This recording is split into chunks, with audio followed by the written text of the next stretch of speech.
Hello, everybody. Welcome to the Boss Rush Podcast, a great place to play games and be better. I am one of your hosts, LeRon Dawkins, better known as PC Muscle Race. And alongside me this week is, of course, the mad pharmacist, Patrick Klimov. Hello. And that guy who's been traveling lately, PK Power, Patrick Klein. Hey. Damn straight, I've been traveling.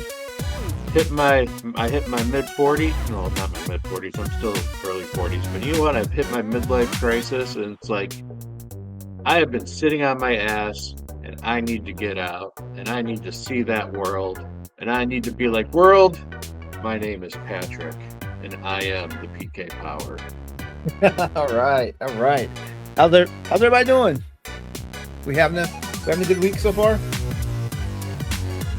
So, let me tell you, my boss, we have this meeting going on at work where all the investors have come in, and my boss is adamant that we need to come in a suit jacket, like super dressed up, business formal, and like we're pretty sure, like in our group is pretty sure, if these investors do actually come around to our office, they're probably just gonna literally like step in like the entryway and someone's gonna be like, this is the group, and then walk away within like 3 seconds.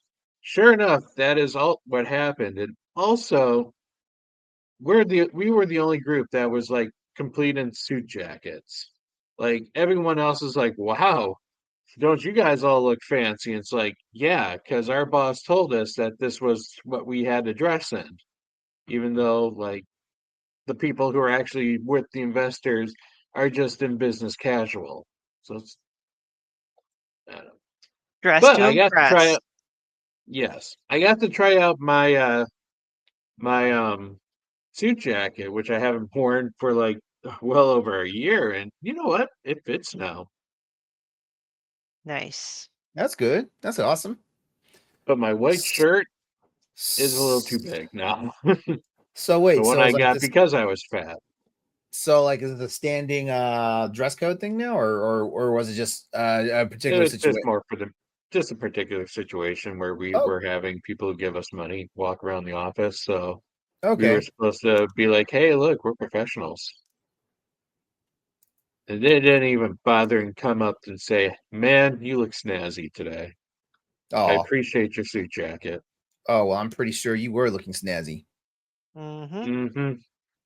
That was. I look All right. damn good. Dress to impress. All right. And Steph. So how's the marathon prep going? Marathon prep, little by little, baby steps. I try not to think about the crushingly overwhelming stakes. I'm in week 3, and yeah, just one day at a time. I loaded up on a lot of podcasts to listen to while I'm on my runs. Oh, nice. Oh, running to podcasts. I don't know if I can do that. Steph, do you get to eat whatever you want now that you're boosting your metabolism up to unhealthy or not unhealthy, but on human levels? Almost. Like I definitely noticed like my appetites change and I feel like scarfing down food like crazy. I just need to be careful about the food choices that I make and when I eat Oh, them. mm-hmm. But yeah, I have noticed that and I'm drinking water all the time. I'm so thirsty constantly, which when you get to a certain age, you can't really get away with that because then your bladder wakes you up in the middle of the night. Yeah. Oh, yeah. Like that's like the curse I live with now. Yep, and I have to stretch more and everything's all tight and it hurts. So yeah, all good stuff. Yeah. Oh, yeah. But I think I heard you say something about there was something special about your hotel arrangements or something like that. Oh, yes. So, for those that do or don't know, I'm running the Kyoto 2026 marathon because Nintendo's 40th anniversary for Mario was really the only reason that tipped that scale. I booked the hotel and I am staying at what was formerly the original Nintendo headquarters. Um, Very I'll nice. look up the name. It's got like the Marufukuro Hotel. So Marufukuro Hotel, it's a boutique hotel located in Kyoto and the former headquarters of Nintendo. So Mm. be really cool. Very nice. Very nice. Hmm. So it looks I like hope they have some cool like Nintendo like stuff in the hotel. I hope so too. So it looks like you're actually going to get some enjoyment or some fulfillment out of doing this marathon. Because Yeah. Oh yeah. good God, Yeah. I could not. No, I mean, I'm trying to think about the food and the other stuff we'd be doing there. Like, unless the odds are impossible, I really don't know what the odds are. I want to take my son to the Nintendo Museum. I want to go Uh-huh. there, but I believe tickets are still via lottery, and I don't Mm. know the odds of said lottery. Um, I I really thought want to. marathon people were getting tickets. I didn't get any. I'll double check, but I didn't get any. I thought there was like special perks about that. I don't know. Perks, perks, smirks. This is Nintendo we're talking. The only perk I'm getting is that Mario bib, but I'll This stay is, on top of that. you know, at I'm least looking you're getting forward to the something. food. Yeah. I'm going to be able to eat whatever I want. And take an onsen when you're done. Yes. Is there Yes. is there an authentic food that you want to eat while you're over there? Um, I mean, I have been in Kyoto, so I've kind of already experienced the food that I wanted to, so now I just want to go back again. Like I just want to have actual real ramen when I'm in we're going to swing by Tokyo on the way home. I want to go get fresh sushi at the fish market again. Mm-hmm. Um, there's Sushi a couple or sashimi? both. Both. Okay. Yeah. And 'Cause I like sashimi. I love sashimi. mhm. Yeah, the yakitori, the grilled stuff, just all the basics and their desserts cuz they do a really fun job with their desserts. Mm. You should try and make a reservation to the Kirby Cafe. Kirby Cafe. There's a Kirby Kirby Cafe. Cafe. There is Kirby a Cafe? Kirby Cafe. Oh Do goodness. they encourage you to inhale your food while you're there? Well, they encourage a reservation, otherwise you're not getting in. All right. I am going to do that. All right. Thank you. Done. Oh boy. Oh boy. Uh well, as you may already know, this is the Boss Rush Podcast, the flagship show of the Boss Rush Media, as well as the Boss Rush Network. We go live every Tuesday at 9 p.m. Eastern Standard Time, 6 p.m. Pacific on Twitch, YouTube, and Twitter. Join the chat live, and please be a part of our conversation. Also, subscribe or follow while you're there with us. We would love it. If you can join us, if you can't join us live, you can catch us. Wow, I'm just throwing all sorts of extra words in here tonight. If you can't join us live, you can catch the show on demand Wednesday morning on YouTube or on our website. There we go. Or on your favorite podcast app. If you want to support Boss Rush, please head over to our Patreon at patreon.com/Boss Rush Network. For as little as $1 a month, you can get early access to shows like Expansion Pass and other exclusive content, as well as audio versions of our spoiler casts and reviews. As always, if you can't support us financially, your listenership and viewership is always enough for us. If you're watching on YouTube, subscribe to the channel, like the video, and hit the notification bell so you don't miss a single beat. If you're listening on Apple Podcasts or Spotify, please consider leaving us a 5-star rating and a review. This is all to help us grow. You can also find all of our content, including the Daily Boss Rush banner, reviews, news, features, podcasts, episodes, and much more over on our website, which is at bossrush.net. Okay, so I kind of like the remix that we've been doing for the past couple of weeks here. So let's start with what we've been playing this past week or 2 weeks because yeah, we technically took a week off from recording because we had extra episodes in the pipe. So let's see, Stephanie, you want to go first? Moi? Okay. Yeah. And everyone feel free to jump in on ones that you guys have also been playing. But first I'll start off with on my Switch 2, I am playing Shinobi Art of Vengeance. That was going to be my game until I get my physical Final Fantasy Tactics for the Switch. I like it. This is actually, see again, this is a lot of firsts for me, my first Shinobi game. The graphics are beautiful. I love that kind of art style. It's Metroidvania, so say it's it's all right. Yeah, I think, and I'm not sure. I don't think it's the game's fault. I just think that maybe I don't want to say outgrow Metroidvanias because it's not like an age thing, but maybe I've played so many Metroidvanias that maybe it doesn't have the same appeal as it had before, but it's pretty More of like challenging. a Metroidvania light, I would describe it, just because it's level based, but the levels themselves allow you to explore. Yeah, and that's what I was gonna say. There is something Hmm. that's just different enough where I find myself still returning to it, so that's good. Um, the bosses are fantastic. So overall, a great game, and I'm enjoying it. I'm only concerned that I might lose track and it, not because I'm not enjoying it, but because of games, all the games that are Mhm. coming out and have been coming out. Um, and a game that I had finished that I know LeRon's been playing, so I'm sure I can have him add to it later. But I finished Metal Gear Solid Delta Snake Eater, and Good job. boy, that was quite a ride. Thanks, quite a ride. Hmm. I've enjoyed I it. would I say even it's wrote a a listicle solid on Boss choice. Rush, ranking all the solid choice. Yes, Solid choice. absolutely. Um, Did I hear my name a second ago?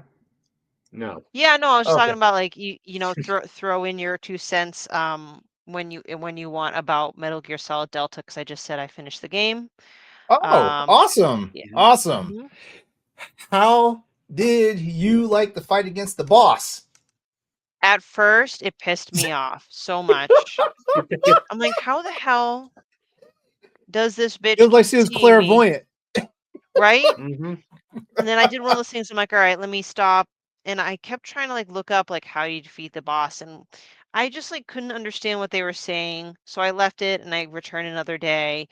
And I don't know, I guess it just clicked. Sometimes I just need to put the controller down and come back to it.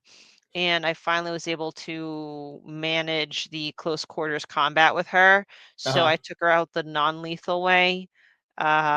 So instead of dying like 20 times, I probably died only 4 times and then I beat her.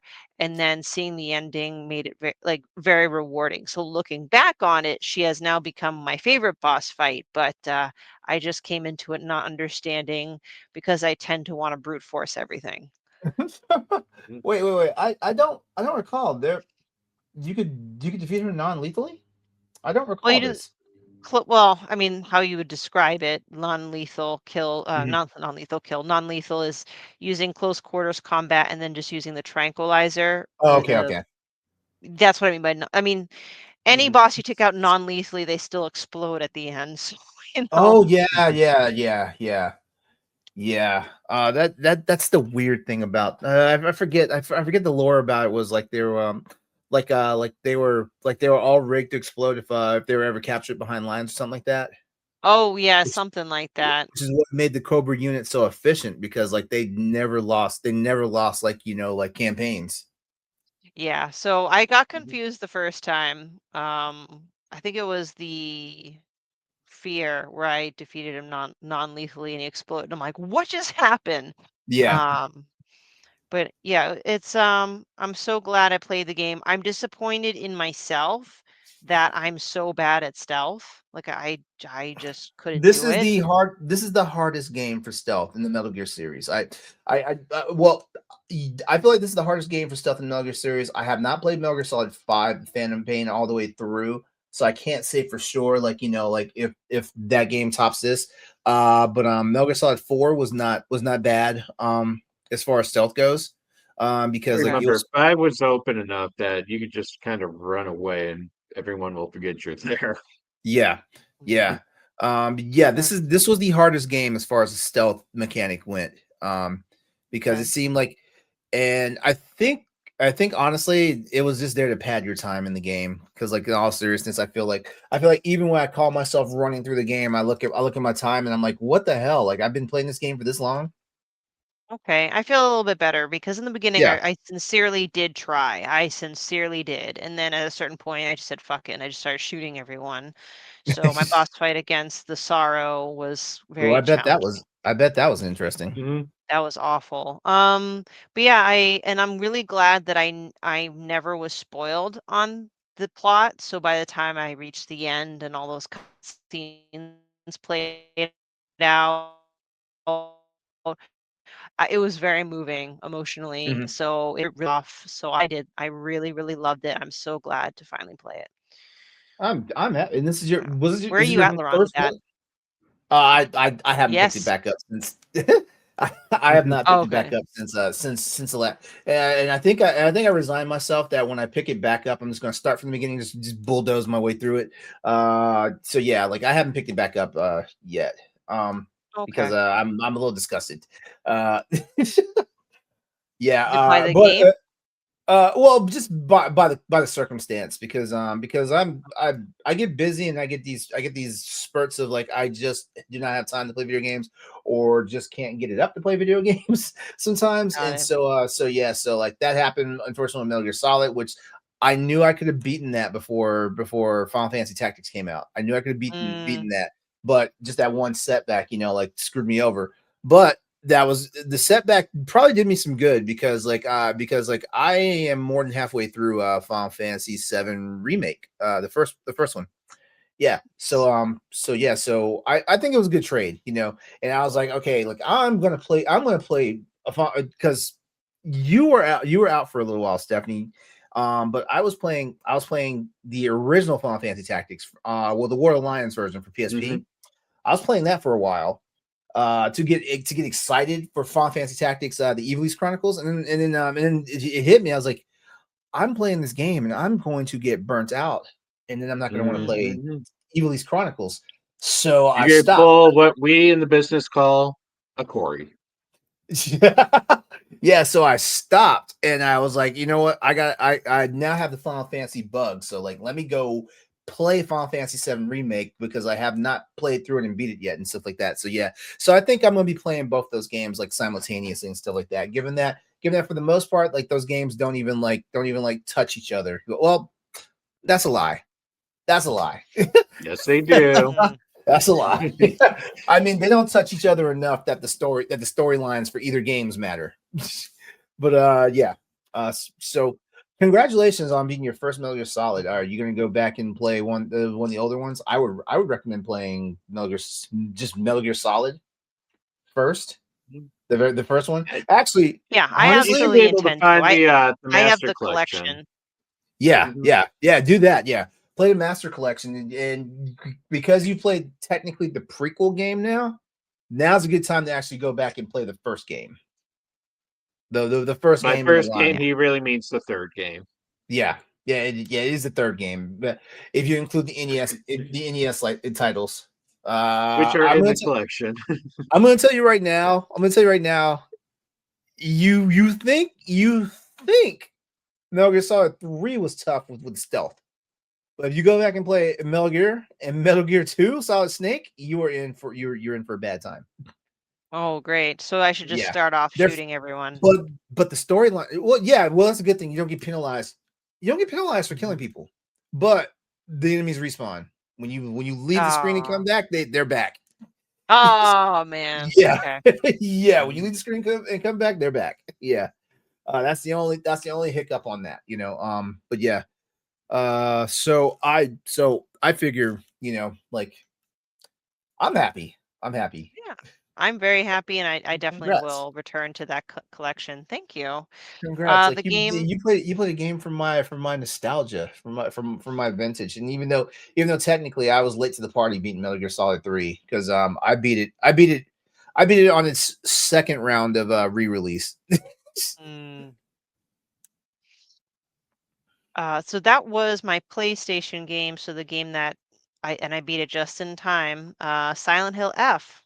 Um, and I can't wait to hear what Pat has to say about it. But it's interesting because, well, first of all, I like it. I like it a lot. Mhm. Um, I'm happy it's my spoopy game, and I'm very intrigued to see where it's going. I have a couple of story theories. Um, I'm glad and I'm grateful I wrote a banter on this that, Konami is trying to shake things up a little bit. I do feel like this is the Resident Evil 7 for Konami. Like they're taking a little different approach. Um, I don't feel that Silent Hill needs to take place in literal Silent Hill, as long as you have the elements there, the fog, the psychological fuckery.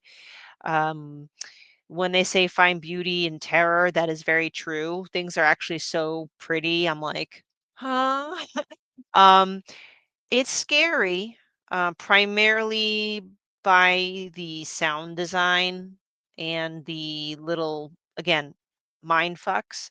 Uh, but I kind of understand when Pat texted me, he goes, "I'm not sure if it's really as scary." And it made me think because I played the Silent Hill 2 remake last year, and if I were to honestly compare to if it's which game is which game is scarier, just on that one factor alone, I would say Silent Hill 2 is way scarier. Um, I'm actually playing Silent Hill F in the dark and not like needing someone by my side or having to wear a diaper because I'm terrified. How Jump scares. Yeah. how scary is it? I mean, Pat, you help me verbalize it. Mhm. I there's definitely creepy, spooky stuff. The Yeah. monsters are grotesque, but I can't put my finger on it, Pat. What do you think? Okay. Well, it definitely has a creepy vibe, with terms of the monsters and how this mist has starts like combining this like fleshy substance mixed in with like floral Mhm. patterns as well. So the atmosphere is there. I think though it doesn't come off as creepy because your character, for some reason, is like a ninja when it comes to combat. Mm. She's she hits like a tank. She moves like a butterfly. Like you have this dodge ability, which like It's a shoots you way past an enemy. generous dodge. It's a very generous dodge. So, Um, and you also have this ability to kind of like slow time. You have a third, like, you have 3 meters. You have your health meter, Mhm. then you have a stamina meter, and then you also have a sanity meter. Mhm. And the stamina meter goes down when you like swing your weapon, and depending on what weapon you have, it goes down at certain intervals. But the sanity meter is allows you to focus on enemy movements, like it kind of slows down time. And there are certain abilities that the enemies can do that will have them kind of like flash this red distortion. Mm. And if you hit the heavy attack button during this distortion, you actually counter them and do some pretty massive damage. Yeah. However, if they hit you while you're in focus mode, you lose all that sanity that you were like using. Like otherwise, your sanity could rebuild again. And then the only mhm. way to really build that sanity back up is either use some items or find the nearest shrine and basically recharge yourself there. Yeah, I wonder if that's why, because in the time setting, all you really have is melee weapons. Hmm. So I mean, I know resource management is still a thing, but I never felt like I ran out of weapons because you can carry up to three. Um, And the maybe weapons are fairly durable too. fairly So, durable, you can fix them. Granted, I am playing on hmm story mode. Okay, guys, I'm just gonna admit it. no, Steph, let me tell you something. Story mode in this game is called normal. Yeah. They don't um, give you normal. It's story, hard, and lost in the fog. Lost in the fog, you can't even get until you actually beat it. I think.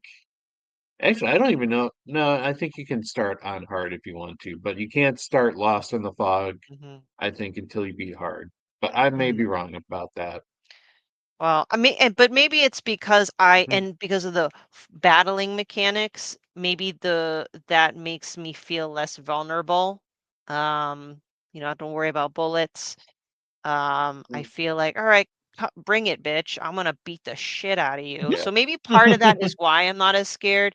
I'm curious to see what your thoughts on on the fighting mechanics, because Mhm. I appreciate them trying to do something different, but I still feel like Silent Hill isn't that strong when it comes to Yeah. fight mechanics. I still feel like it still holds one of those concepts of if if you can run, it's probably better to run from the battle than it is to fight, especially during those parts where like all of a sudden there's like five monsters like coming at you, and then you're like, okay, this clearly is not meant for me to fight. They really do want me to just run out of this situation. Um, at first I was a little off put by the Mhm. fact that she's a good fighter at like age 13 or 15, depending. I think that's her age range. But then it makes more sense when you find out that she's actually a track star in her school, or that she's, Yeah. is in a sports club. So she is very competitive and also her backstory about hanging out with boys more than Hmm. girls. So she is more capable, I guess, in those regards. So at least there's a reason why she's a good Yeah. fighter in that How case. how far along are you, Pat? I just finished I think the place is called the Worship Hall. I Is that think it is. after the It school? Yeah, it's right after the school. It's the next kind of, otherworldly place right I'm after right the there school. I too. just finished That that one. I'm literally right Hmm. there too. Nice. So yeah, and you Yep. know what? I hate to go back to art style. I shouldn't say I hate to. I think, and this is personal. The reason why I found Silent Hill 2 probably more scary, there's just something because it's scary ugly. You're in like Yeah. a dilapidated prison. You're in a dilapidated apartment and you're sticking your hand in a toilet. Whereas like in this Silent Hill F, it's still scary, but like it's actually really beautiful. Like, oh, look at the pretty flowers, even though it's also got pulsating flesh. Look at these beautiful shrines, even though the Inari has bearing fangs. So like the beauty is a little disarming for me. I just Yeah. I do like the character. I probably can relate a bit more to her than I can to James because I was a tomboy. I would rather play with boys than with the girls, and then some of the bullying, um, a Hmm. little bit of like the thing with the parents, of what I know in the story so far. I'm not saying my life is a Yeah. parallel to hers.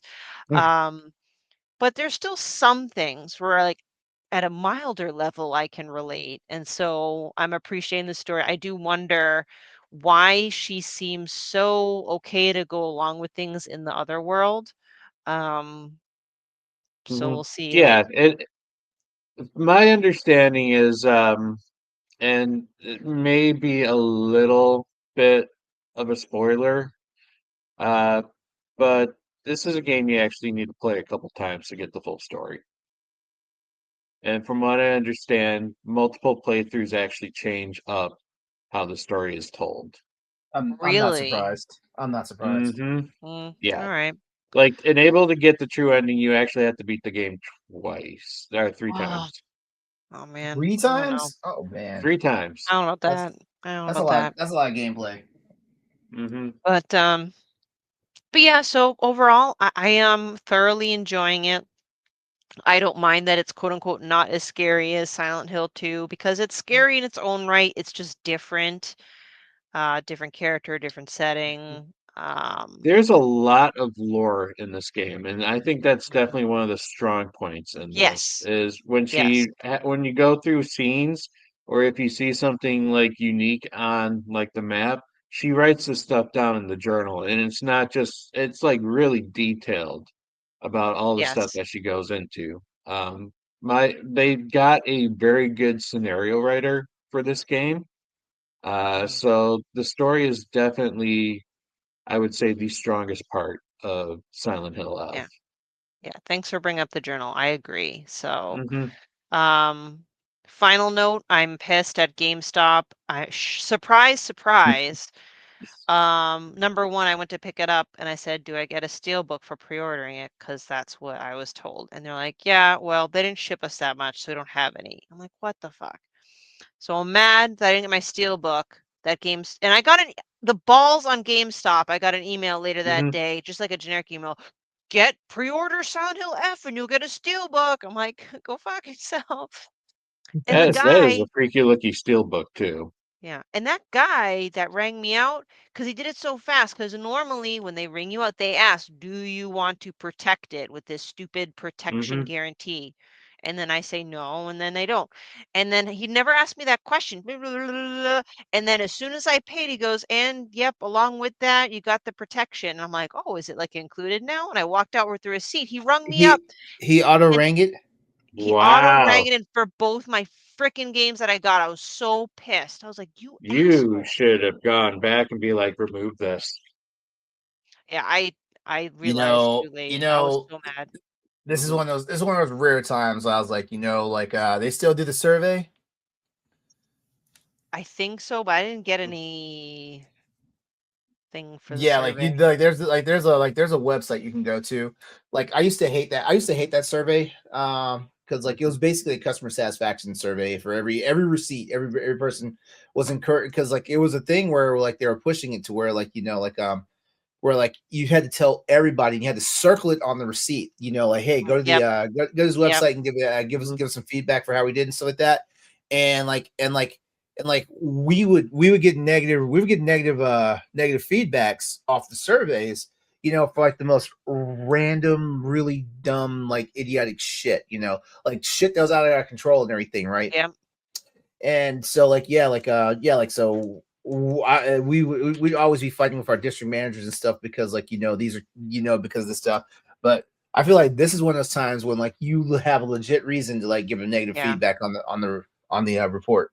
Yeah, I'll keep my eyes peeled because that rubbed me the wrong way. And just also side note, sorry, side tangent. Also, I was there too. This is less offensive. It just was annoying when I was being rung out. I was trying to make small talk, like, oh, I just played Metal Gear Solid. And then this girl, another employee, just popped out of nowhere. I think she was like sitting behind the counter, so I didn't see her, so she scared me.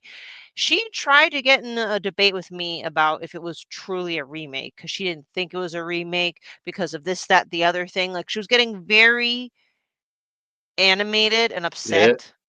It was built from the ground up. It was a remake. I know. They used Unreal Engine instead of Fox Engine. It's a remake. But they didn't actually change any like gameplay. I'm like, listen, lady. Wait. Actually, she needed to talk to me because I could tell her where all the gameplay was changed at. That'd be cool. And CQC is different. First of all, CQC is different.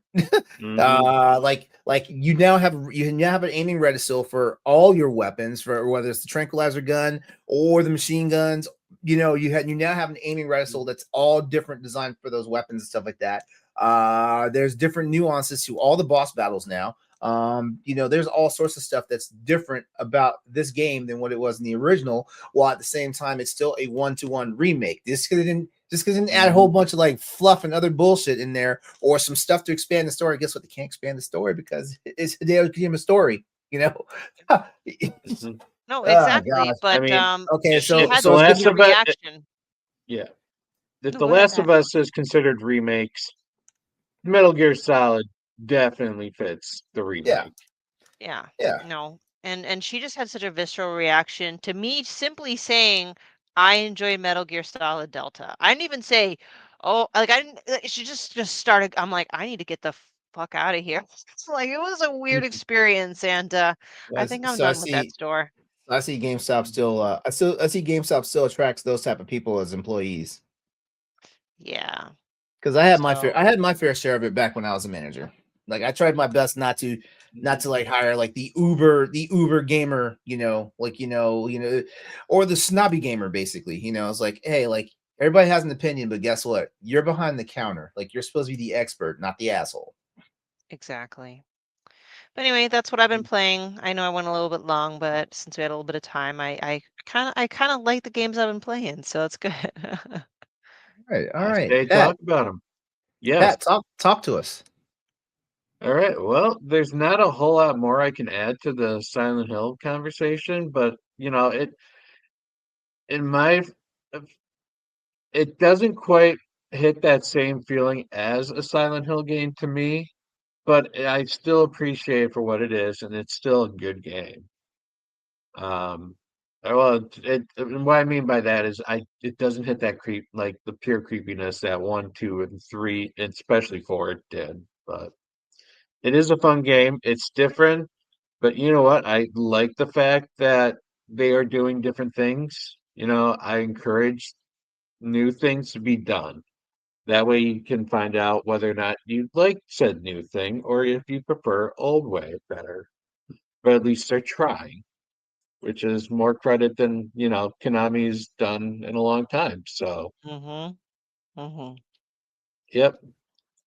So Silk Song, still working through that. I have now about 60 hours into this game. Oh Oof. wow. Oh wow, that's a lot of time. Yes, they weren't kidding. There is a lot of stuff in this game. And I've gotten 2 of the 5 endings so far. I Mhm. tried Yeah. for what they call the curse ending, and which is considered like the bad ending. And I find it weird that they hide the bad ending behind some really tough challenges. It's almost like they don't want you to get the bad ending. Mhm. But basically, Huh. there's your character, like you have to do something to your character, and it prevents your character from healing. And so you basically have to fight the boss of the end of that story arc, um, without healing, and you only get like 4 hits before like you're dead. Mhm. So it's like I am not going to frustrate myself trying to kill this boss, uh, because I just randomly get hit by some stupid attack and then just keep getting hit by that. So Mm-hmm. I'm not going for the cursed ending. I'll still try to 100% the game, uh, which now I'm in the final act of it, and things definitely change. And I imagine the final act is also going to be kind of long because of said changes. So it's a long game. Do you think it's gonna win Game of the Year? I don't know. If you asked me 2 weeks ago, I would probably say it definitely stood a good chance. But what's funny is that the next game that I played Mm. might just have dethroned it. And that is um, dun dun dun. I am playing Hades 2. All right. My very first Hades experience, because I never actually played the first one. You didn't play the first one? I never played the first one. I'm shocked. I know that was like the one game that everyone played, but I did not. Wow, So, you have a video game blind spot? What the hell? yes. And that's mostly because of my aversion to roguelikes. I Okay. do not like roguelike games. Okay, so In my, You and Corey are best friends then. yeah, no, in my opinion, like having to repeat the same thing over and over again because failed Yeah. is like I consider that wasting my time. Yeah. I Um, agree. However, I am actually enjoying Hades 2 right now because when I lose, I don't feel like I wasted my time. The game Okay. is very, very good at making it feel like it's actually a natural part of the game. Do I have to go back through the levels again? Absolutely. Do I have to fight the bosses at the end of those levels? Yes, I do. However, every time that I lose, I get sent back to the hub world, and everyone has their conversations that they have. And it may even be specific to how I lost in that world. Like, I was talking to some guys, like, so what did you win this time? And, my character's like, oh, it was one of these creatures. And he's like, ooh, that's a nasty piece of work. This is kind of what you have to do to get around it. It's Oh. almost like he's offering like his hint of like, that like for me it was this creature that was like shrouded in a dark cloud, And so I was always like trying to play defensively because I didn't know exactly where, like when it was going to hit. And according to him, he's like, no, you actually go straight for it. You just go straight for it and be as aggressive as possible towards that creature. Hmm. It's like, oh, well, when I run into it again next time, I will consider that. Yeah, other characters have like many different things to say. And you can also run into them on the battlefield, which can progress different conversations as well, because then they talk about it in the hub world again. Um, and progression, like I don't feel as weak as going back into the levels again because you get all this like loot and like resources, which then you can use to like promote incantations, which might add like helpful benefits into the level, such as hidden springs or calling in a certain character or upgrading like other kind of like, I don't know, just like little different benefits. Or maybe getting enough material to make a new weapon or to just like upgrade other just kind of like little other things that just make you stronger in your next run. Mm-hmm. Um, so I really appreciate that because now I don't feel like I'm wasting my time and I can see the difference from when I made my very first run to the run that I did last or just before this podcast, where I was just one room. When I started the run just before the podcast, I didn't beat the second boss. That was kind of like the last place I got to was the second boss in the game. And by the time I finished this run, not only did I beat the second boss, I beat the third boss and was just one room away from getting to the fourth boss. So like I made some much like greater progress in this one, and I like that. I like that the game doesn't feel like it's punishing me, and so it Nice. encourages me to actually continue on further in this series. That's what I Okay. like to hear. Yeah. Mhm. Yeah. For Yeah, real. yeah. It's also got some good voice acting, some beautiful The original animation. game had phenomenal voice acting. Like honestly, like people were like having Hmm. bisexual panic with the protagonist of the first game. Oh, Like they were Zagreus. Zagreus. Hmm. Thank you. I've got Final Fantasy Tactics on the brain because I was about to say Agrius. Yeah. No, there's some really beautiful people, both men and women, in this game. And Yeah. like I love how like the animations are like kind of shiny or like they got some like effects going on with them. And also the combat's very smooth too. Like Mm-hmm. like you get if you find a weapon style that you like, by all means kind of stick with it. Like I've got four different weapons. No, I just unlocked my fourth weapon. Before I had three different weapons, and I was getting partial to the knife and sickle, Mm-hmm. which are more like really fast close-up weapons. Um, but I just unlocked a giant battle axe, so my next one, I'm obviously going to take that out and for a spin and see like if maybe I like that one better now. But like, Oh, if you don't the like a thing weapon, about try a different the thing about. Oh, I'm sorry. I keep one. thinking you're done. So I'm done now. okay. Go on. I was just gonna let you know the thing about Hades is that it encourages you to like try out different weapons and stuff like that, on each Mhm. run and stuff like that, So yeah, like sounds like you're having fun. Oh, Yeah, no, I'm definitely having a lot more fun than I thought. I can see why, a lot of people appreciate this series. Is it going Yeah. to be my game of the year? I don't know. I mean, I still kind of feel that Expedition is pretty high up on that list. Mm-hmm. Uh, but I can definitely see this year's Game Awards are going to be very unpredictable. There Yeah, are too many really good titles out there, and what's cool is that half of them are indies. mm-hmm. for real.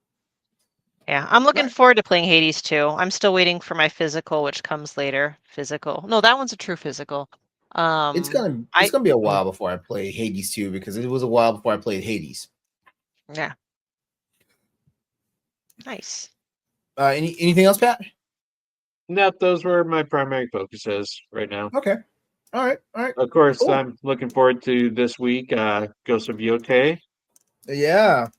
and surprisingly, the Mario Galaxy, because a lot of my games have been dark and oppressive, and it's like I need something light. Mm-hmm. I am trying to figure out. I'm going to try to figure out if I'm going to take a stab at the Mario Galaxy games this time because, like, originally when I tried to play them, like I was getting very bad motion sickness from playing them, from trying to play them, to the point where it just ruined my experience. And I don't know, maybe playing it on a handheld on a small screen might fix that. It's possible. I mean, I've heard some good things about this new I'm new just port. Obviously, it's 4K. I think it's 60 frames, and and for the motion controls, you can actually use the mouse controls for the Switch too. I'm just afraid that I'm gonna spend $70 for this game and I'm not going to enjoy it.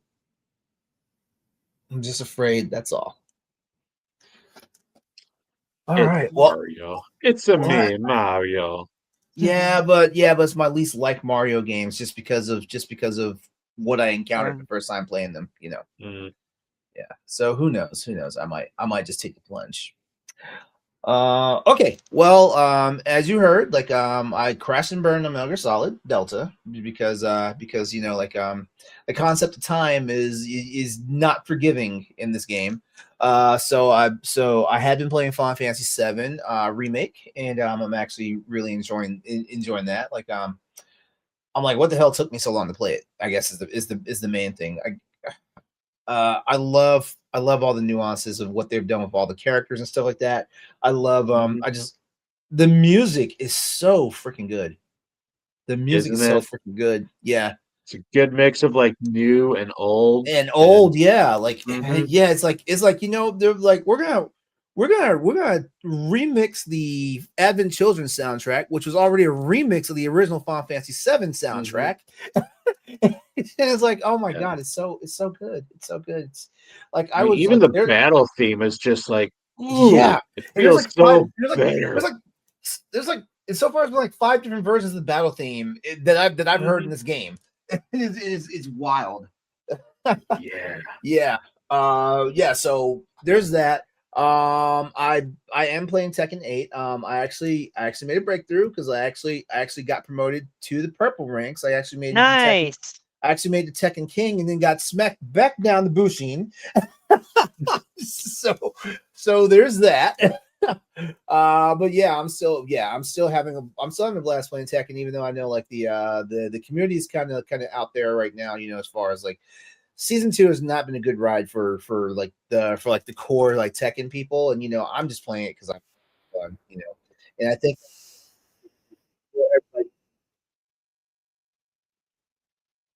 there's something fun to be had about the game. But what I do want to talk about is I downloaded the Xbox experience for my ROG Ally X. Okay.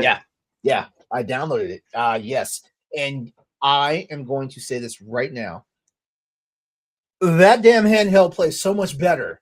It plays so much better, you know, because like it basically just minimizes like all the Windows stuff, you know. And you guys know me, like I'm an IT guy. Like Windows is my playground and stuff like that. I was like, you know, like it's not gonna be that vast of an experience. It is a different experience. Like, you know, you turn the damn thing on and it immediately looks the Xbox experience. So it actually feels like you have an actual console experience now, stuff like that. You can still get into Windows if you need to, and you know, like the setup is all there for you to do whatever you need to do. You basically have it where you launch, where it launches straight up, and then but all your other like launchers like Steam, GOG and stuff like that, like they're there just in case you need them, or you know. So for example, me playing Final Fantasy VII Remake, you know, because that's a Steam purchase. Basically, all I do is like, you know, it has every game in your library that it recognizes and stuff like that. So you just select your game, it opens the launcher for a split second, and then you're right into your game and stuff like that. It's it. I have zero complaints about it right now. I'm enjoying it. I'm going to go ahead and add it to my original, to the OG ROG Ally, so I can see how that handles it.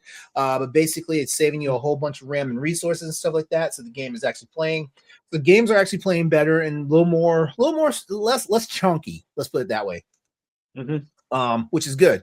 The one thing I will say though is like it's definitely in the beta, because like you still can't do certain things, like you still can't control like all your wattage and temperature stuff directly from the experience, stuff like that. You either have to open up Armory Crate, which is part of the ROG Ally, basically anyway, or you actually have to jump into Windows mode and manage all your TDP settings. Yeah, TDP is basically like your thermal temps for your CPU and stuff like that. For the people that need to know something. But yeah, so I'm enjoying it. It's fun, and I think everybody's going to have a lot of fun when it actually officially gets released for all consoles. Of course, like it has to get released first when the Ally X comes out. When the Xbox Ally comes out and stuff like that. And by the way, for people wondering how do you do the Xbox button, you can actually set that up in settings through Armory Crate. So you can have, I have it to like the macro keys, like the ones on the macro keys. So like these buttons here on the back, I have to wear one of the buttons, like like you press the Xbox button and it actually brings up the Xbox menu and the game bar and all that stuff. So yeah, that's how that goes. I'm gonna put this right here. Don't follow me. No, I'm very curious how. Yeah. The so Xbox yeah. ROG So Ally is I would gonna say do. if anyone's out there, like because like it's available for the ROG Allies, of course, the Legion Go, the original Legion Go, and a couple of other systems. Unfortunately, Windows itself, like Microsoft Windows systems, like you can't do it just yet. But yeah, if you're able to try it out, I would say try it out. The process to actually get it done was not that involved. As a matter of fact, it took me like 10 minutes. The most annoying thing about it was like you have to make sure all your Windows updates are done, and you have to get into the developer program, which is the beta, which is where the betas are at and stuff like that. But yeah, I like it. And it's actually made me pick up my ally more to play recently, which is good. It's like the facelift it needed. Nice. Yeah, so that's everything I've been playing. As soon as this show ends, I am jumping on Final Fantasy Tactics. I was very tempted to pre-order the all right. All right, so let's see what we got here. LeRon, can you hear Pat? So can you hear us, LeRon? Can you hear us? Oh, I see. Oh yeah, I don't think he can hear us. All right, Pat, just say what you got to say. So I was very tempted to pre-order the Xbox Ally X. The only thing I was kind of curious, and I was hoping to get LeRon's opinion on it, was just kind of how that interface worked and whether or not it was like easy to use. Hey, I'm back. And how well I'm back. Plays the game. Okay, cool. Yeah, no, I was trying to ask your opinion a couple times on the interface, because this is essentially what the Xbox ROG Ally X is supposed to be, right? Yeah. And yeah, I was very tempted, even though it was $1,000, the high end model. But like, do you think like it will be able to play games as well as it should? Like, I've been hearing some good things about it, like the AAA experiences. Okay, so I think it's still gonna be a mixed bag on that one because honestly, like if you look at the hardware that's pushing it, it's only like a 20% uplift on what's currently in like the current chips right now, as far as like, and that's for all the systems right now. Like when the Z2 Z2 AI chip comes out and stuff like that, it'll be the newest standard for what it is, but apparently it's only a 20% uplift from what's currently out here across all the PC handhelds and stuff like that. So I still think it's going to be a mixed bag. Now, Now I think where like the real test of the metal is going to be is like how it actually like deals with like, because like none more RAM is freed up. Like that's one of the hurdles that a lot of these games that are starving for resources are holding them back at. I honestly should try Monster Hunter Wilds on this, because Monster Hunter Wilds does not play nice on this. And actually, I have Expedition 33, and Expedition 33 was played good enough for me to enjoy it, but it was mediocre at the same time. So I was like, oh, there's some things about this that So it's hard to say right now. It's hard to say, and I definitely feel like we won't know for sure until like the actual product is in our hand. Okay. Mm. Now, when it comes to these handheld games, are there like tweaking of like stats that you have to do with it, kind of like a normal PC game, or are they pretty Yeah, much all set? Okay. yeah, for the most part. But one of the nice things about the Xbox experience, when like the actual full version is released, is like when you download games, it's supposed like games are now supposed to be able to have like a pre-installed shader cache, which that's where a lot of like your slowdowns and all that stuff happens, because like it has to pull like basically it has to load all the effects and all the graphics into the game and stuff like that.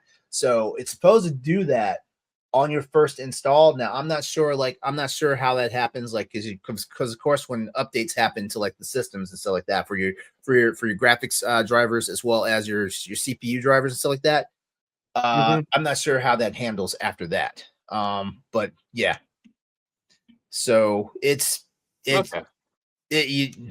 it's too early to tell, let's put it that way. And I really wish, well, actually, even the people who had their hands on like the hands-on editions at Gamescom and stuff like that, even they couldn't see behind the curtain.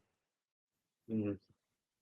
Okay, yeah, I definitely want to hear more. Like, I am very much on the fence with Mm. this. Like, it won't take me too much to push me to actually get one, Mhm. but I want to be able to know that, like, it's going to be functional, play the games that I would like it to play, basically Xbox or maybe Steam exclusive. My Steam exclusives, though, would probably be games that just wouldn't be a console game at all. Yeah. Um, but like it'd be able to handle Xbox, Microsoft titles, So and then far, I can take it to bed with me. of my ROG Ally, the only game that I've had a problem playing is Monster Hunter Wilds. And Monster Hunter Wilds is Mhm. already a poorly optimized game for PC. So, but a lot of the games that are built on Unreal Engine 5, like we're starting to see all the flaws in Unreal Engine 5. It sucks, because apparently it's the easiest right now. It's the easiest standard for all the companies to like program for and get their games done. But Unreal 5 is just not, Unreal 5 is not good. That sounds bad. Unreal 5 doesn't play nice. Let's put it that way. Mhm. Mhm. Okay. Well, then I will continue to be up on the fence until either you say that's a good one or something better comes along that might even feel more like a better handheld PC that's kind of console-ish. I'm most likely dropping $1,000 for it. So Hey, Pat, you will know soon. I'm on the fence with you too. Like, I really want to. I mean, part of it is financial. Like, if I had an extra Yeah, grand lying around, what the hell? But since, I have to pick and choose, I'm waiting a little bit. So, yeah. No, right now my current play ecosystem is my Switch and my PlayStation. Like I won't lie, I've hardly touched my Xbox in a while. yeah. Not since I'm gonna say Doom, I think was the last major. No, Doom or Expedition 33 was like one of the last major things I finished up on it. Mhm. Yeah. Mm. All right. Yeah. So there it is. I will keep you guys posted on that. Like I said, like Please do. I'm probably going to get one right out the gate, probably. Wait, when does it come out? Is it next month or November? It's Well, next weeks. month, like technic- October 16th, I think. Yeah. Oh shit. Okay, I might not be able to get Yeah. it. I might not be able to get that soon. As a matter of fact, what I might do is I might see what the people who have the truly hands-on experience with it say, and then I'll probably try to have it. I'll probably try to have it either in November or by Christmas. Mm-hmm. And then once I play around with it, then I can give you guys like the real skinny on it. Great. Awesome. I just want to play Monster Hunter from my bed. You hear that, game developers? Just let LeRon play his Monster Hunter, and you will get a 5-star review Hell and yeah. accommodations, and maybe even some under the table stuff from LeRon. The keys to the city. You That's can what have he it all. calls it. Yes, you will. All right. Well, thanks guys for letting me know what y'all been playing. Sounds like everybody's having fun these past couple of weeks. So let's keep the momentum going, because I mean, like we've got some stuff coming out, like Final Fantasy Tactics dropped today. Final Fantasy Tactics drops today. Like the Digimon game is coming on October 3rd. Mario Galaxy's on the 2nd. Ghost of Yote. Yep. Ghost of Also Yote. second. Yep. Pokemon's coming out, which is big for a lot of people. Yeah, for all the Monster Hunter fans out there, the 3rd title update is out. So yeah, you can fight Omega Planetus from Final Fantasy 14 now in there, and also you get Chocobos now as your rides, as your steeds. I think Maximilian, or I think that the big streamer guy. Yeah. He recently played it, and he said that the Omega Monster Hunter fight is probably one of the most fun he's had in Monster Hunter in a very long time. Oh yeah? Okay. Yeah, he says that fight is like epic. I may have to get back on it. And the Steam Autumn Sale is happening right now. Markiplier, that's who I'm sorry. Markiplier. Oh, okay. Is it Markiplier or Maximilian? One of those guys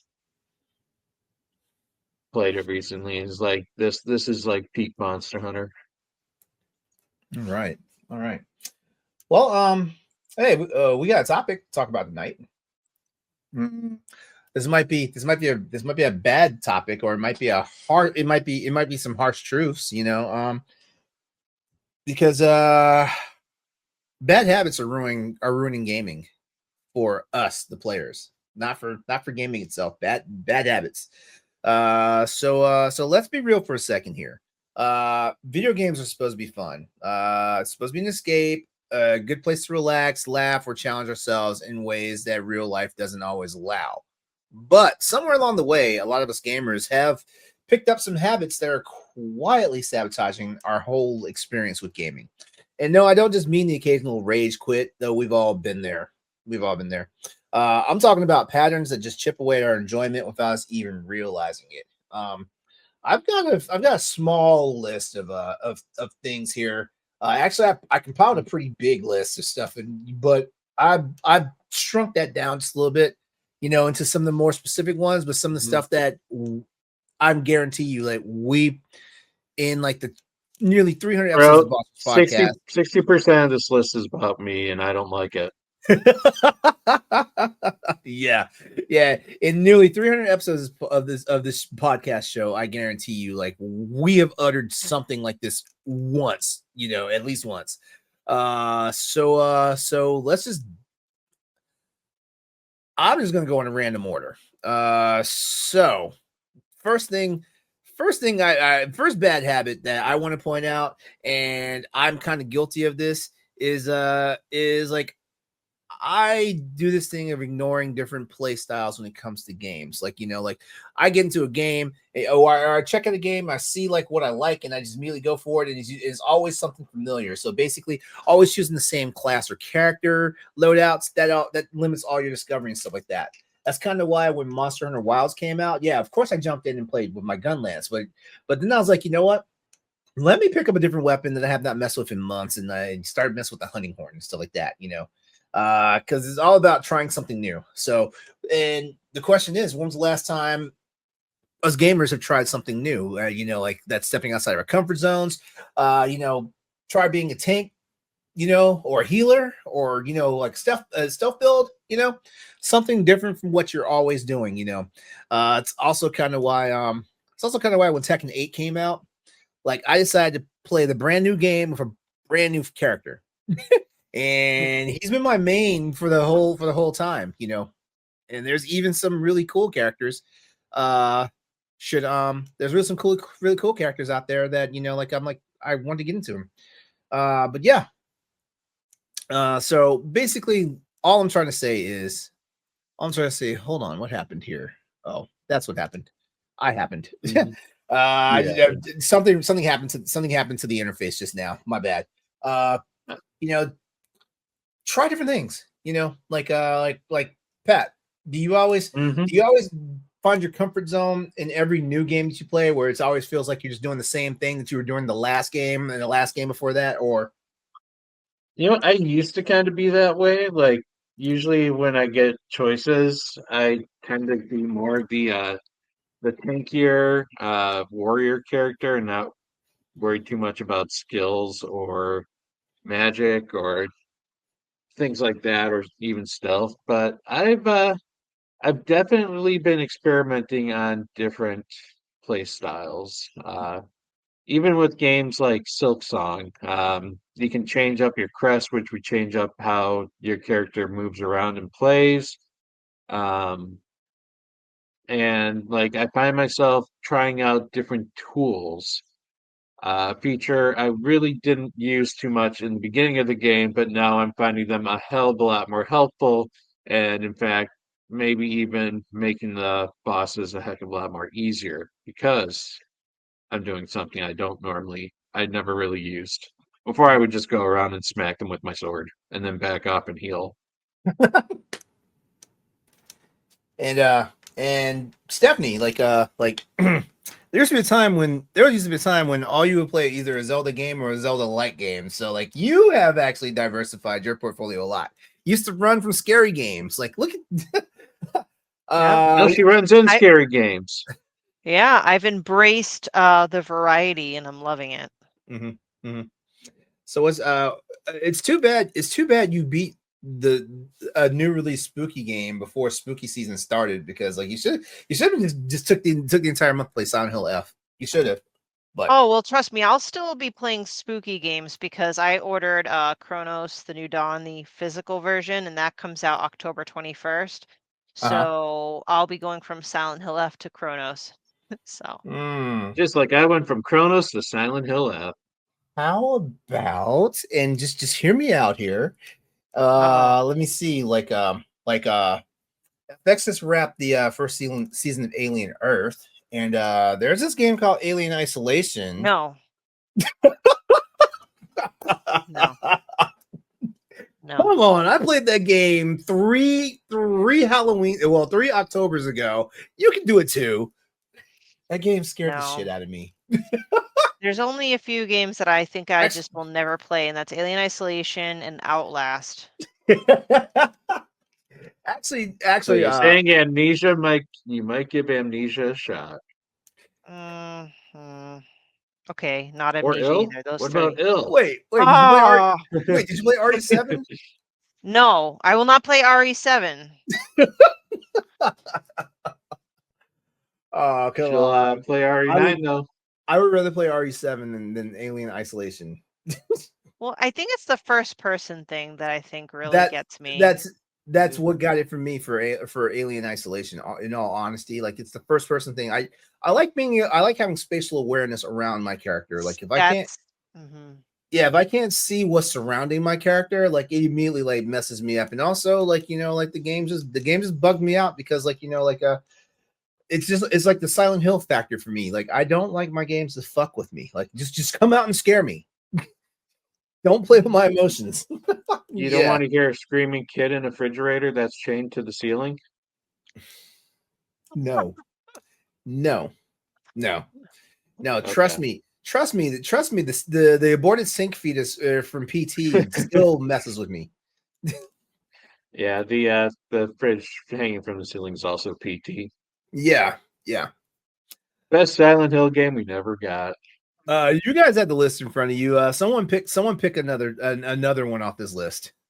I think one that I can relate to, and I think it's kind of the downside of one of the few downsides of being in the industry as a podcaster and reporter is chasing either popular releases or just chasing games in general.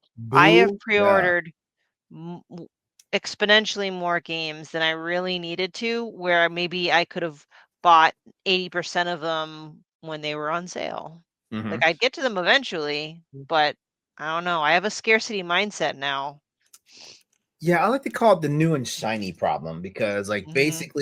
basically, if it's not the latest hit or something that like everybody's going to talk about, like, we're not touching it, Mhm. you know. And the problem is, it constantly buying the newest hit leaves like little room for like classics, for like Alien Isolation, for example, Stephanie. Or hidden gems, that are out there and stuff like that. Great experiences often live outside of the trending charts and stuff like that. And I think us as gaming podcasters, like we are always on a slippery slope because like we don't want to be scooped by like our competitors, so, and we don't want to be left behind by our friends and stuff like that. So like we're always trying to get these new releases and stuff like that. I'm guilty of it, even though I feel like I'm like the slowest of the gamers out of the four of us who are here every week that are on this podcast show. So like that. But yeah, gaming gets its hooks in me too, and like I do my fair share of buying day one. I hate to admit it, it's sad, but yeah. So basically, long and short of this one is like you don't have to keep up with the hype train to enjoy gaming. As a matter of fact, I think that's why like a while back we talked about palate cleanser games, and I feel like every now and then I will go to the well of my palate cleansing games, just to like do a reset of stuff. Like I will go play an old NES game or an old like PS1 game and stuff like that. A game that only takes me like a couple of hours to crunch through and beat it and get my satisfaction off of it, and then move on and go back to like the other stuff. I like though, like I'm your topic point, like chasing popular releases and juggling too many games kind of go hand in hand here for me a bit. But you know, I definitely fall under this category because of the fact that I want to stay up and current with like the latest topics so that if anyone wants to talk about video games, it's like, oh, I played this, I've also played that, I played this, and I can switch my conversation to like whatever the game of the day is. Mhm. Yeah. Juggling too many games. Like, I'm not gonna lie. Like, I have a ginormous backlog. Like, and it's sad because like whether Steam or the eShop or the PlayStation Store and stuff like that, like there are so many games in my library that it's like, wow, like I spent all this money and have not even touched 5% of these games. The Switch Yeah. did that to me. Yeah. The Switch Yeah, like 100% did that to me. It's like, oh look, I need to have these physical games because Switch is physical, and I'm not gonna lie, there's some that are still actually sealed in there, yeah, and that makes me it's want to cry a little. it's wild because like playing 10 games halfway is rarely as fulfilling as just finishing the one game. And that's the other thing too. Like I feel like I'm always in a mad scramble to like beat a game now. I think it's because Pat gives me the worst case of FOMO. Like, like how many games you beaten this year, man? It's probably close to 40 something. Oh wow, you're slipping, man. You were way past 40 by summer last year. I know. You're I know. slipping. It's because I'm juggling too many games. Who are you and what have you done with our Patrick? I I I want to play games. I like again. I don't know. It's like juggling too many games. There might be other underlining issues for this with me. Examples are maybe I don't want the game to be finished yet, so I That's my don't finish problem. it. That's my problem. There's Hmm. there's 3 games in my backlog that I have not finished just because like I don't want them to end. The first one being the first the God of War from 2017. That's one. Mhm. Spider-Man, PS4 Spider-Man. Right at the end, was not ready for it to end. And then my other walk of shame, crap.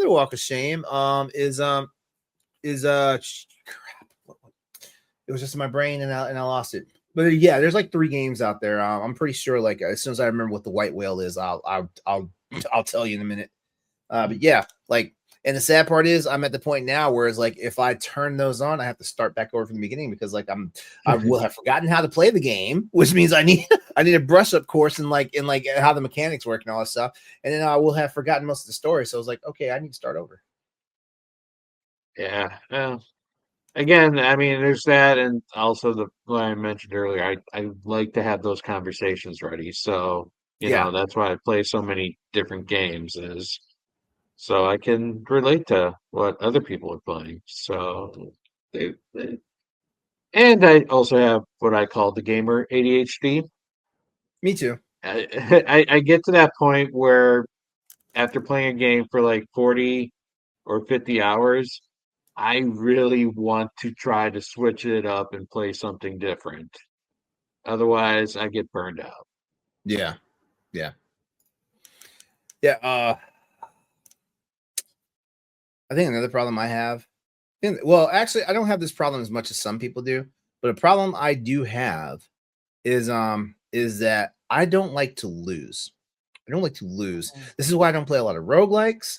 Um, this is also why like I get really anxious playing survival horror games. Whenever I play a survival horror game, it usually that game ta- that game takes me a longer time to beat than just a regular like action game or whatever because I hate dying in those games and stuff like that. Like I'm looking for the instant victory. So like the boss fight, I better lose the boss fight once. That's my only time I better lose. Because that I'm just gonna start getting tilted and it's gonna be a bad day. I like to at least see progress being made, like when I'm Oh fighting a yeah, boss. So maybe not like I can lose a couple times for a boss, but if I start seeing myself lose the things that I clearly was doing good at before, then I start getting upset. yeah.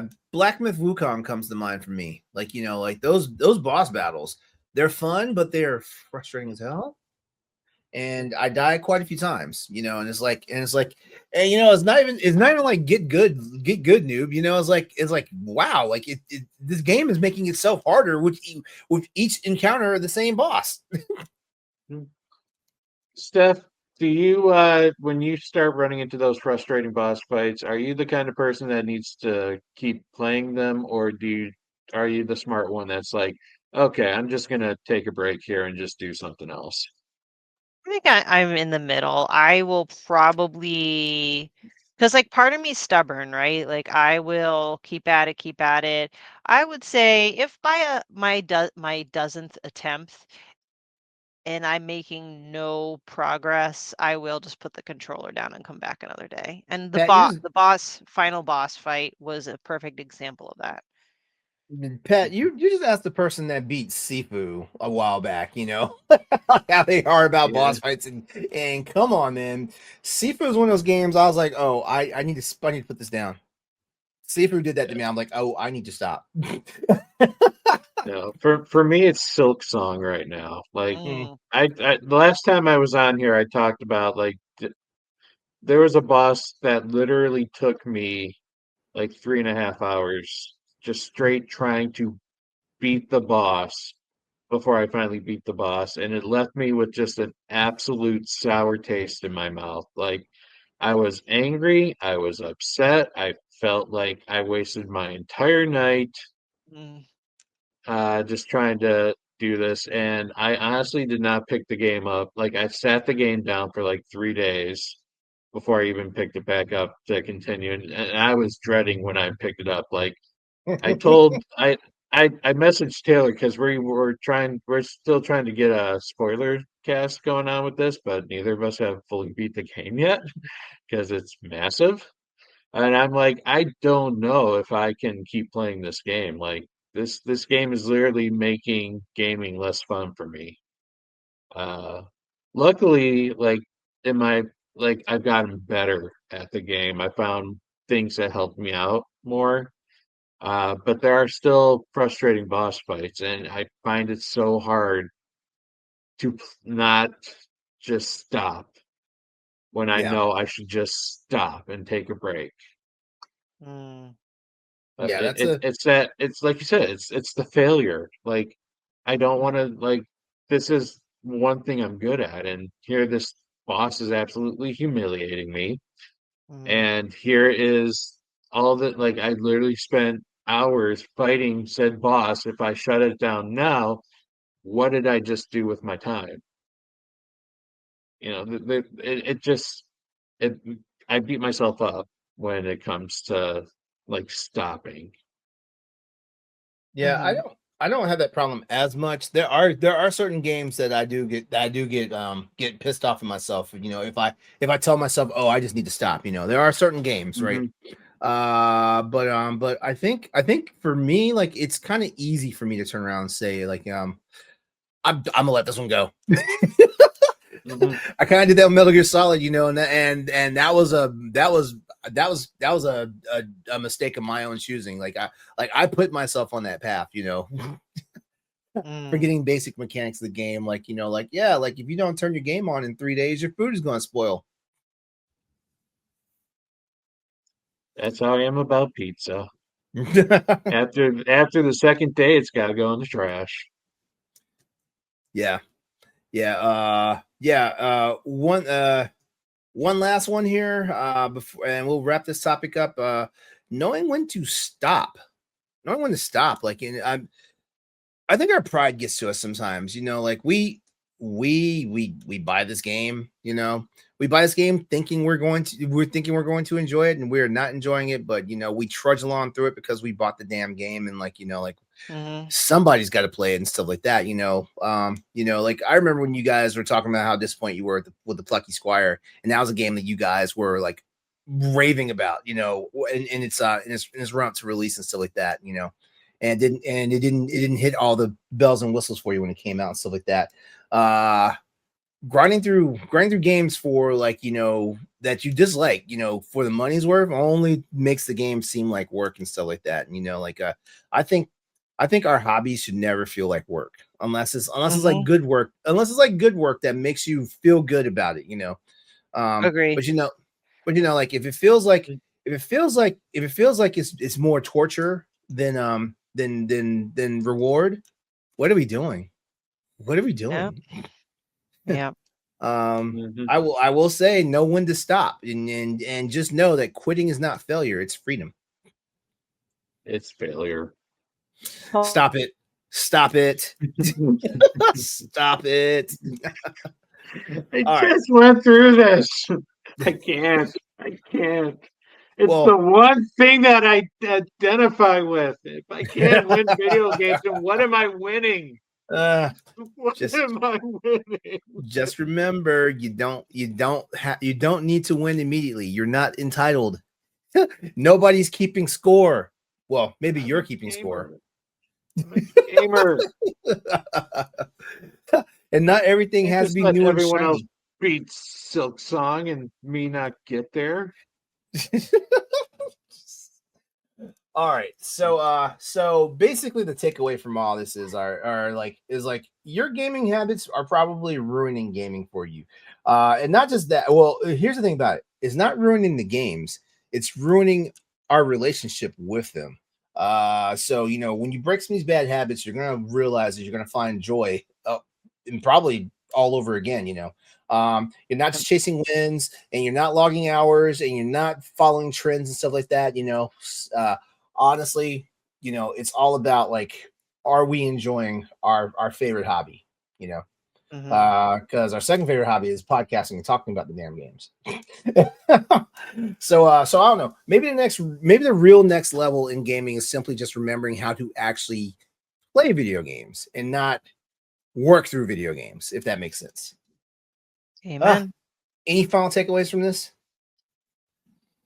No, it's just I know it's easier said than done, but that's the part Mhm. of growing up, and it's once you kind of learn to let go of some of those hang-ups, it's even more playing video games is even more enjoyable.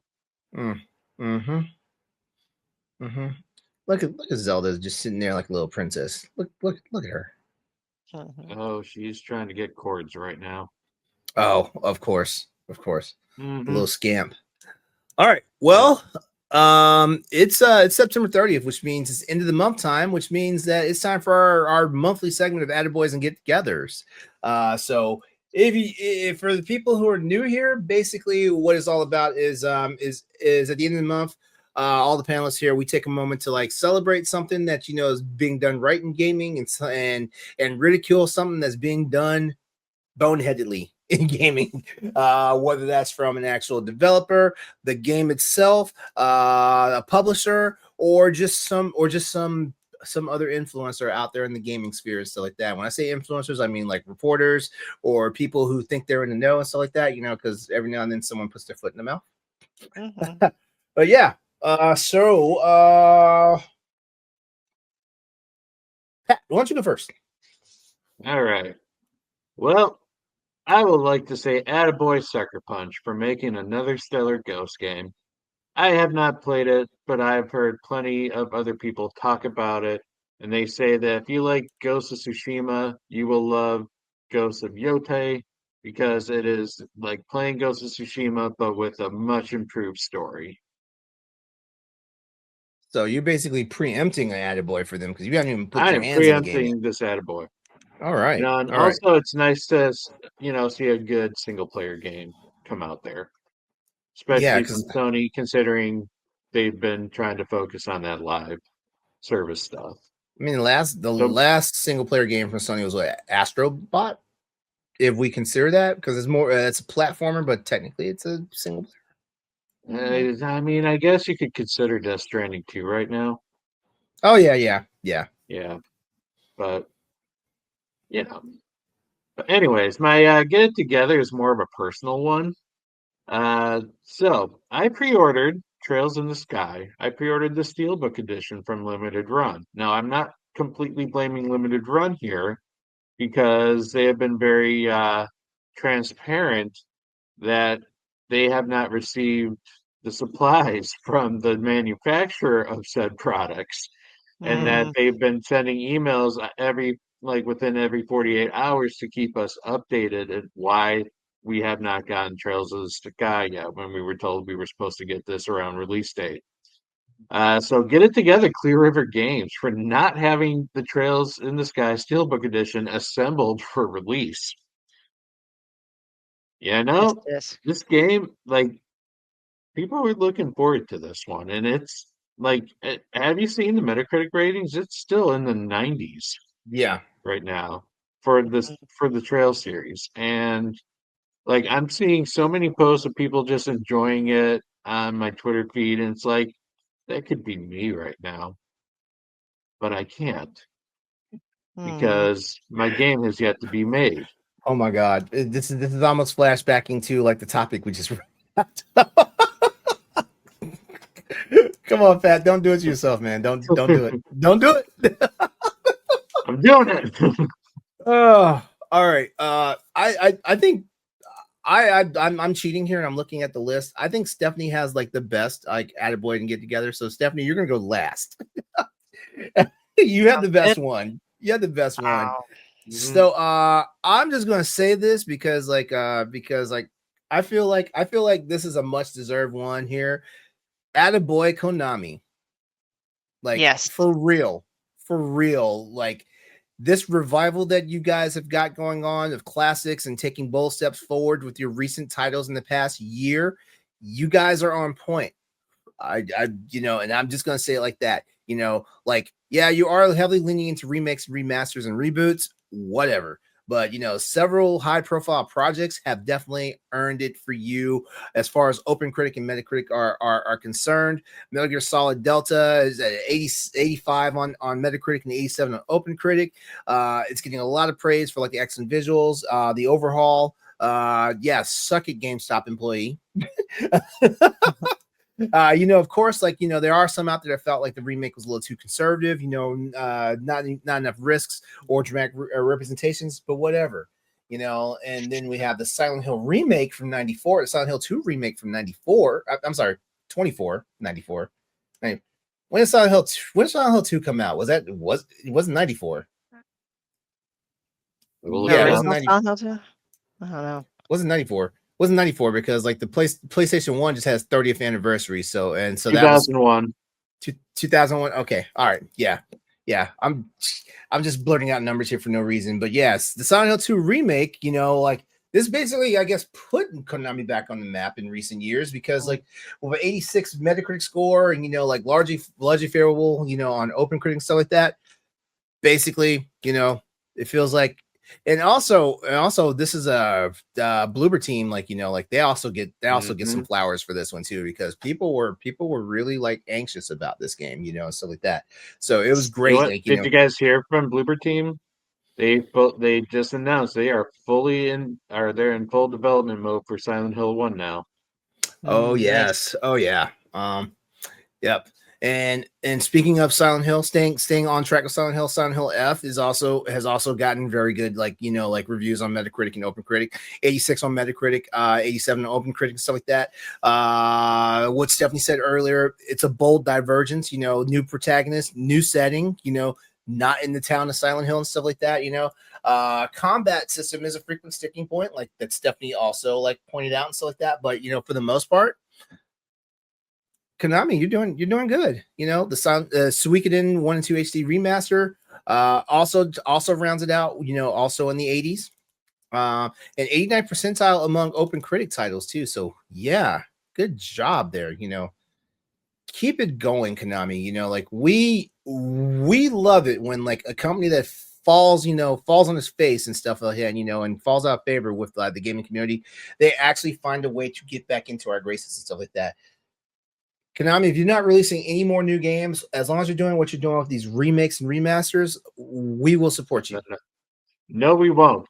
Give us a Castlevania game, you cowards. I knew someone was going to say something about Castlevania. Yeah. Shoot. An ambitious project is to like remakes Castlevanias 1, 2, and 3 from the NES. Remake them. Ooh. Remake them. Give them. Oh, I don't know. I guess it'd be harder to give them the treatment that Final Fantasy VII has gotten. It'd be much harder, but hey, we can only dream, right? Back to Mercury's theme. They did a good Metroidvania.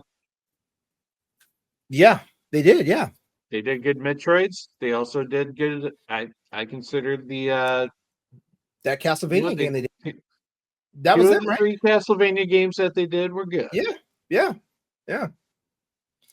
All right, and I say this. Isn't that cool? They actually did both a Castlevania game and a Metroid game. Yeah, I know. How does that work out? They are the quintessential Metroidvania developer now. Yeah, it's almost like we should trust them with like old Nintendo IPs. We should.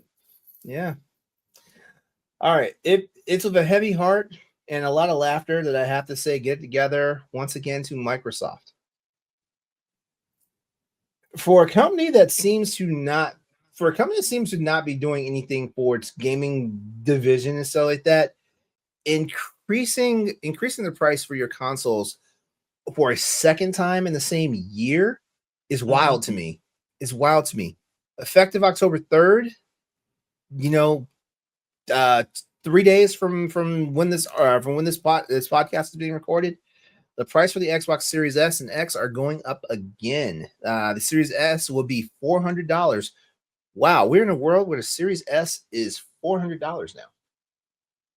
The Series S is more expensive than the Nintendo Switch now. The original Switch, not Switch 2. It's like the same price of a system that's slightly more powerful than it. That too, yeah. And handheld. And the Series X is now a whopping $650. Man, yeah. This is all designed to offset, like supply chain issues and stuff like that. And which we just had one of those like back in May. And also not to say anything, but Sony just had a price hike. Nintendo just had a price hike on the wrong system, in my opinion. So yeah, like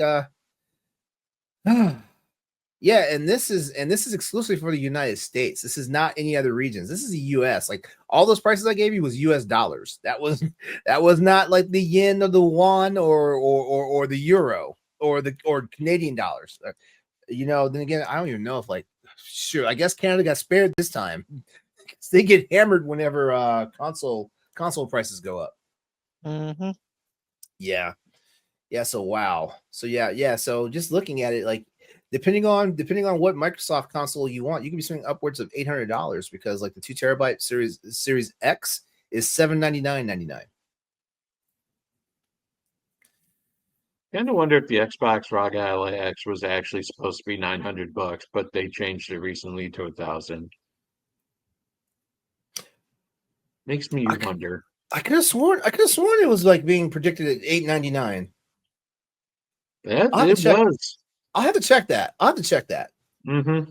Yeah. I'll have to check that. But yeah, that's it. Get together, Microsoft. I mean, do we still have faith in you? I don't know. I don't know. Game developer? Maybe. But game hardware developer? You heard it here. You heard it here first. Pat's saying they're going the way of Sega. You heard it here first. Except for if Sega had a streaming service. They're going the way of Netflix. They will make their own videos, but and then charge exorbitant prices for them. Oh yeah, and then then can them all because they were too expensive and didn't meet expectations. Yeah. All right, Stephanie, take it home. Sure. I will say Konami was on my short list of attaboys because again, I'm glad that they're crawling out of the pachinko machine business. I know they're still in it, but it's just nice to see them back in games and they're thriving and they deserve it. And I'm looking forward to seeing more from Konami. But for me, my attaboy ultimately is Devin Pritchard, who will be the first female Nintendo of America president. Doug Bowser will be retiring at the end of the year. And I mean, I don't want to be cliche, but I just think it's fantastic. I think she gets it all around because she's the first female president of any part of Nintendo. Oh yeah, I mean, yeah, I how do I say this delicately? I would find it hard pressed that the Nintendo proper in Japan would have a female Would have a president. female, yeah. And this is not like Mm-hmm. me trying to sound like I'm holier now. So I'm just going to focus on the positive and say this is freaking awesome. Of course, one of the first comments I see on like the social media, someone's like, I want proof that she actually plays video games. I'm like, I bet you if it was a man, you would not have asked that question. Oh, of course. Did anyone check her resume? She's literally the most qualified person. She's worked at Nintendo of America for almost 20 years. Exactly. I just hate like comments like that. I'm like, really, you jackass? So, but again, staying positive. I think this is fantastic. I'm looking forward to seeing hopefully she'll be more like Reggie and maybe be a more hands-on presence. Not that there's anything really bad. I had problems with Doug Bowser or anything, but it'd be nice if we had like a Reggie like involvement, but we'll see. Either way, I'm happy. So attaboy Nintendo and Devin. My Get It Together is a little bit, well, it's adjacent to yours, LeRon, but in this case, it's just Xbox, but also the PlayStation fanboys on the internet. I don't know if the algorithm fed this to me specifically because Tokyo Game Show just closed out.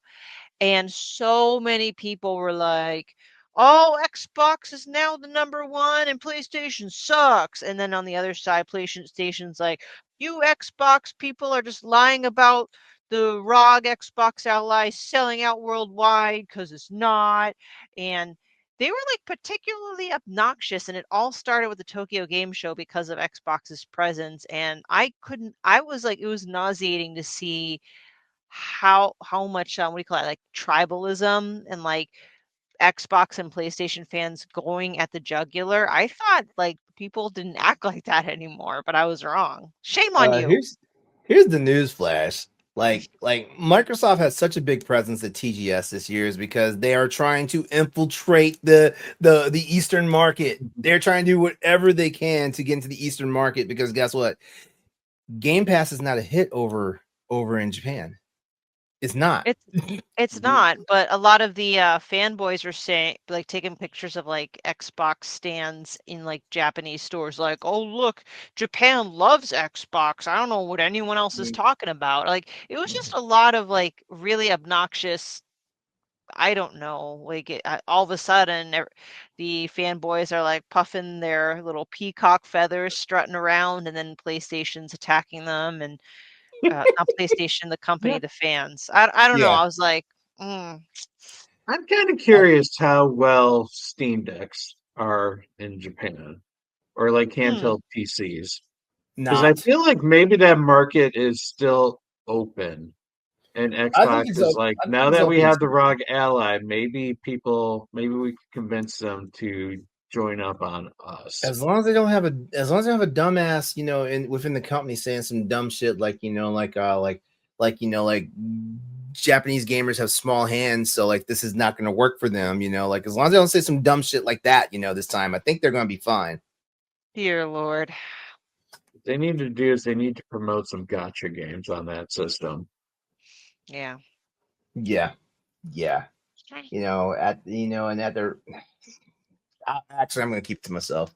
I don't want to be accused of being a Sony pony or a master racer. Be like, hey, you can play Genshin Impact with thumbsticks. Sold. Yeah, just like that.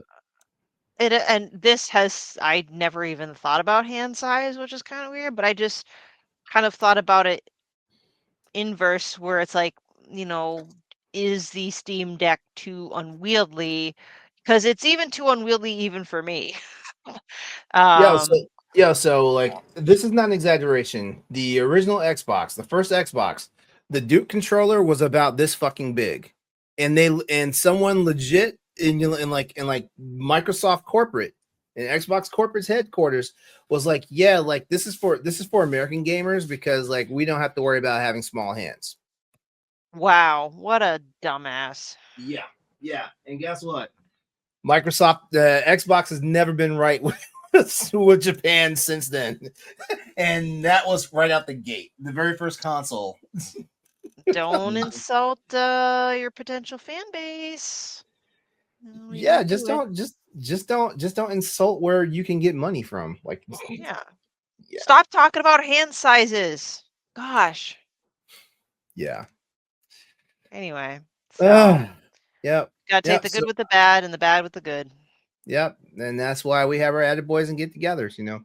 Like, hey, maybe somebody somewhere is listening to us, and we're pointing out the mistakes to make sure they don't make those same mistakes again. Like, who knows? I feel like Microsoft might just be back and get it together next month. Who knows? To be continued. Yeah, to be continued. Yeah. We don't have any listener questions for this week, so I guess it's time to go ahead and wrap it on up. All right, so I want to go ahead and just take a quick moment to say thank you for watching and or listening to this episode of the Boss Rush podcast. If you joined us live, please follow or subscribe on whatever channel that you are watching us on right now. If you haven't done so already, of course. If you're watching us on YouTube later, when the actual production copy comes out, as I like to call it, please give the video a like and also leave your comments about today's topics that we discussed. We'd love to hear from you. Or if you have something that you want to put out there into the ether, we'd love to hear that as well. We'll probably discuss it in a future episode. If you're listening on Spotify or Apple Podcasts, please consider leaving us a 5-star rating as well as a review. And don't forget, you can always support Boss Rush on Patreon at patreon.com/Boss Rush Network at the tier that's right for you. You can even follow for free and gain access to our base shows all on one feed. Pat, Stephanie, thank you for your time tonight. We Thank had fun. you. We had fun. Mhm. Yeah. All right. Man, we wrapped this one up quicker than Clear River Games wrapped up my Trails of the Sky Steelbook edition. Yeah. Hey, we're doing big things here at the Blossers Podcast. Keep them coming. All right, everyone. Until next time, thanks again for watching and or listening, and we will see you on the next all-new episode of the podcast. Corey, we missed you tonight. Please get back to us soon. All right, everyone. So long. We will see you later. Bye. If you want to see how you can become a Patreon producer, head on over to patreon.com/BossRushNetwork. The Patreon producers for this month are Adriel Munger, Austin Campbell, Celeste Roberts, Sana Dierig, Francisco Santillan, Matthew Keel, and Christian S. Thanks for your continued support of the Boss Rush Network.